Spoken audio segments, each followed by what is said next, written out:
ओम शांति। मातेश्वरी जगदम्बा सरस्वती मम्मा के अव्यक्त होने के पहले अंतिम क्षणों की यादगार बताते हुए ब्रह्मा कुमार ओम प्रकाश भाई जी बताते हैं। वो गुरुवार का दिन था, 24 जून 1965। गुरुवार सुबह 10 बजे मम्मा ने सभी को अंगूर दिए।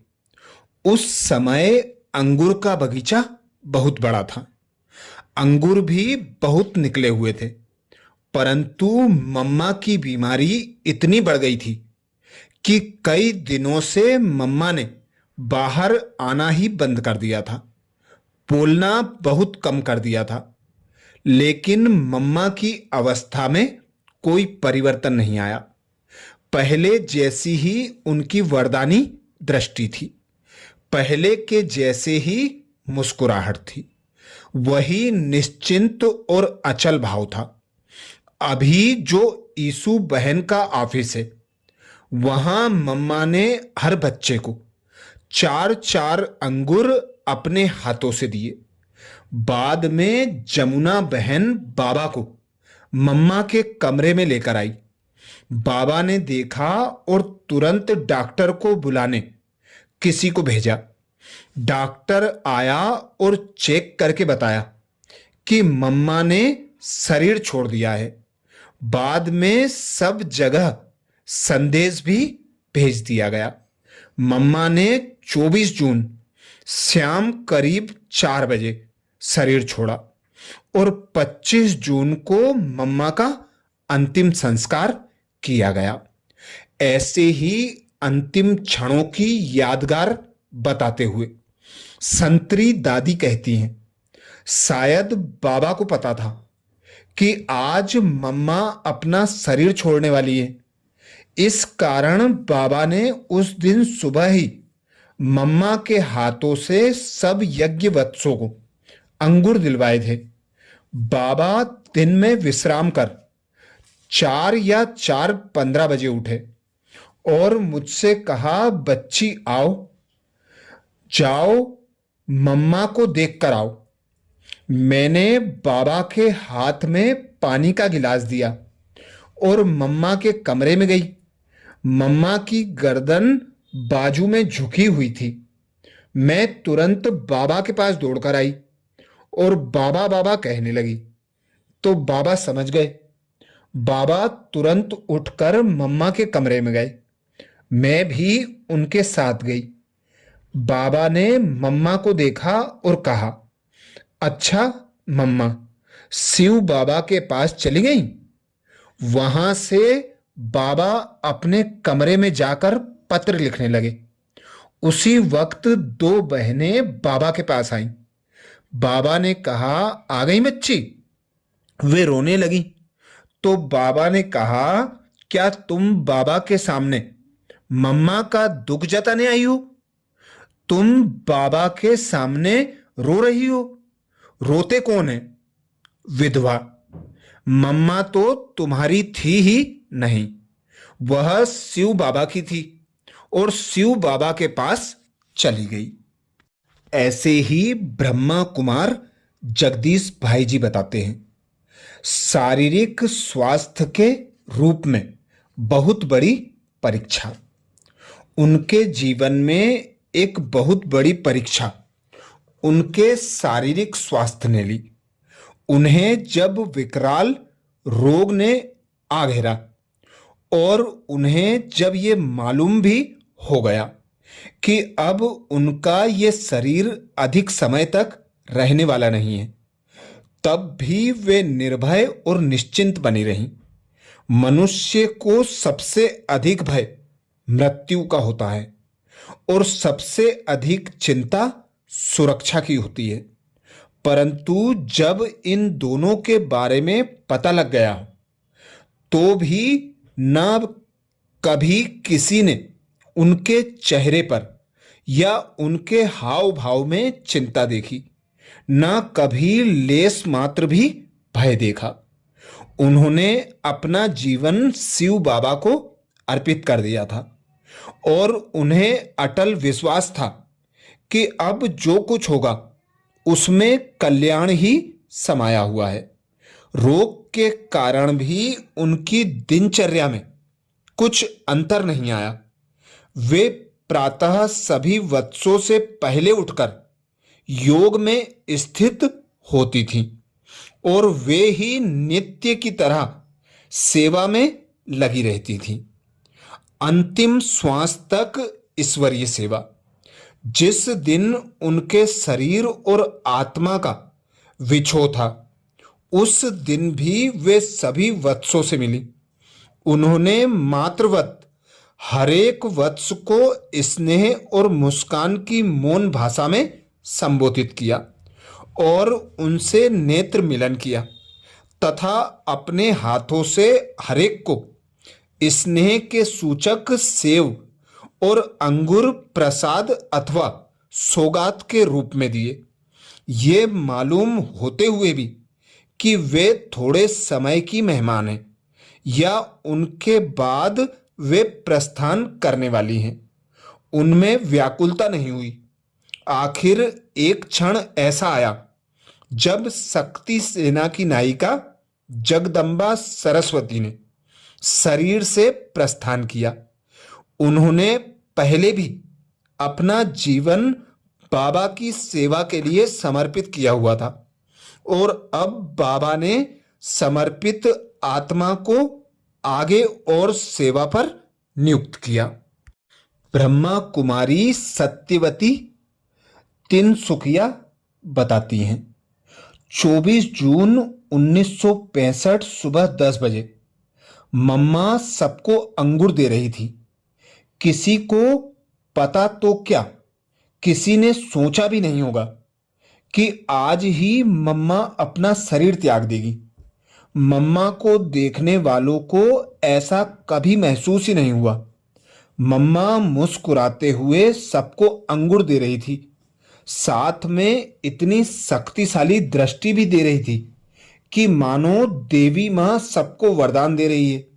मैंने भी मम्मा से अंगूर और दृष्टि ली। उस दृष्टि में मुझे लाइट का अनुभव हुआ। मैं मम्मा से पहली बार कलकत्ते में मिली थी। उस समय मेरी आयु 27 साल थी। मम्मा मुरली चला रही थी। मैं उनके सामने बैठी थी। मुरली सुनाते समय मैंने मम्मा की आंखों को देखा तो अनुभव किया जैसे कि उनकी आंखों से रोशनी निकलकर मेरे ऊपर पड़ रही है। मुझे अनुभव हो रहा था कि मम्मा से मुझे बहुत शक्ति मिल रही है, जैसे कोई देवी शक्ति की वर्षा कर रही है। जो भी मम्मा को देखता था वह उनके व्यक्तित्व से बहुत प्रभावित होता था। अनुभव होता था कि यह कोई देवी है। उनको इनको सदा देखते ही रहें और इनके नजदीक रहें। ऐसे ही ब्रह्मा कुमारी चक्रधारी दीदी जो रसिया से हैं बताती हैं, दिल्ली से मधुबन जाने से पहले मम्मा ही मुझे दिल्ली कमला नगर सेंटर पर छोड़कर गई थी।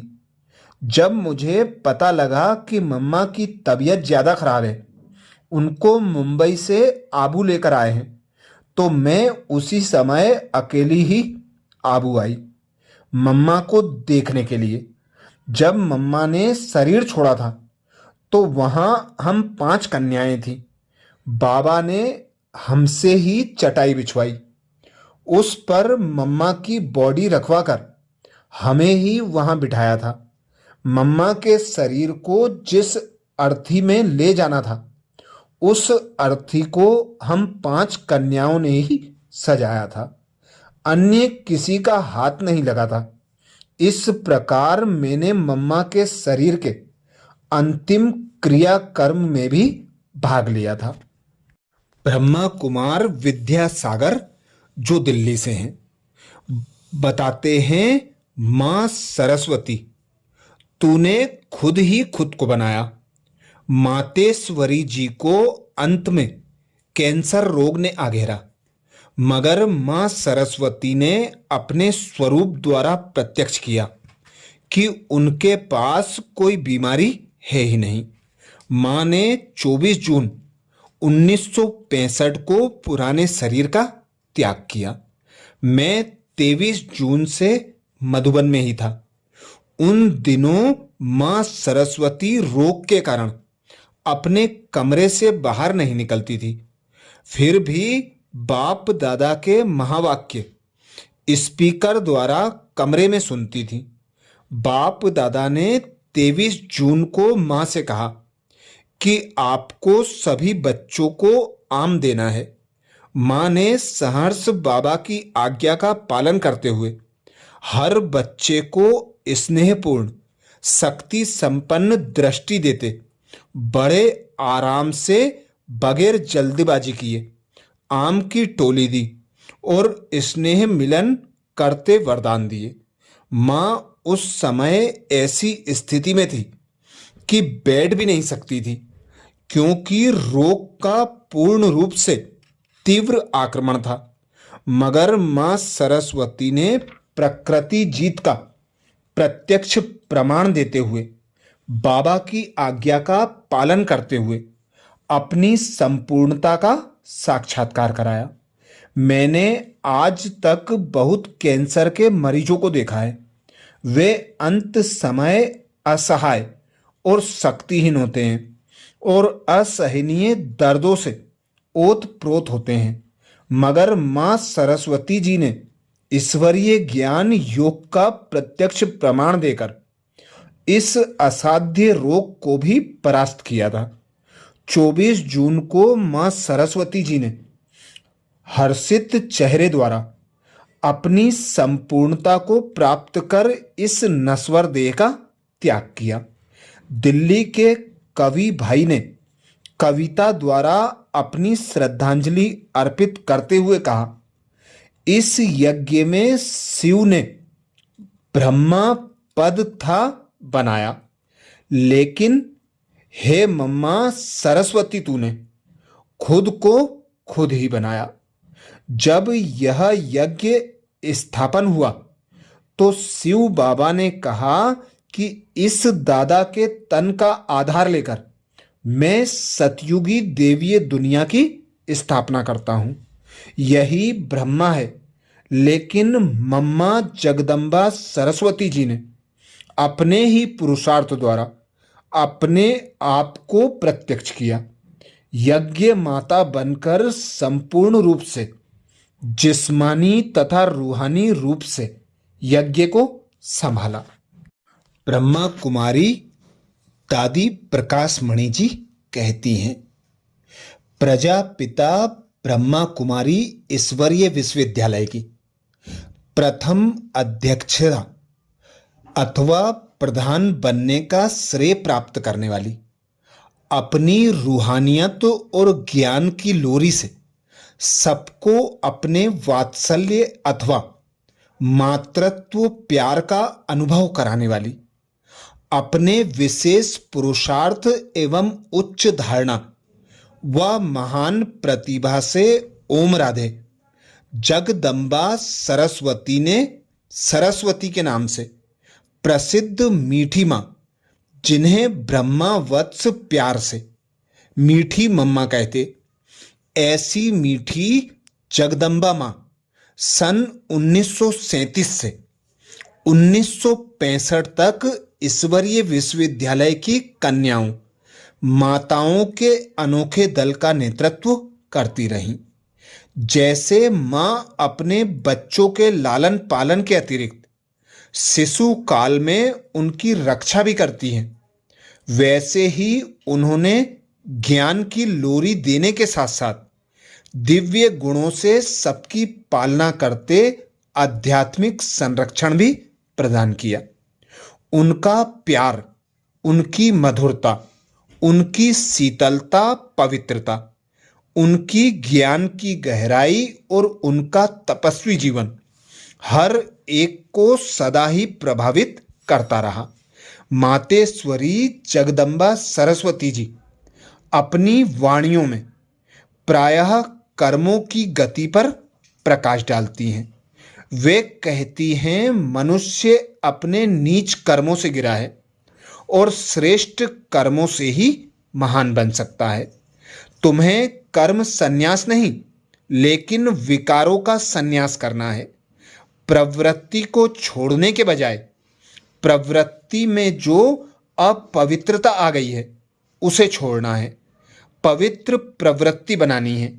वे अपने मधुर वाक्यों में पवित्र जीवन बनाने पर विशेष बल देती थीं तथा शिव बाबा और ब्रह्मा बाबा के महावाक्यों को सरलता से स्पष्ट करती एवं ईश्वरीय नियमों व मर्यादाओं की सुगमता से धारण कराते हुए सभी को आगे बढ़ाती थीं। ऐसी प्यारी मम्मा के विशेष मधुर महावाक्य अर्थात मम्मा की शिक्षाएं, मम्मा के गुण और विशेषताओं का मनन करने के लिए बाबा के चैनल को सब्सक्राइब करें। वीडियो को ज़्यादा से ज़्यादा बीके भाई बहनों तक शेयर करने की सेवा जरूर करें। अच्छा, ओम शांति।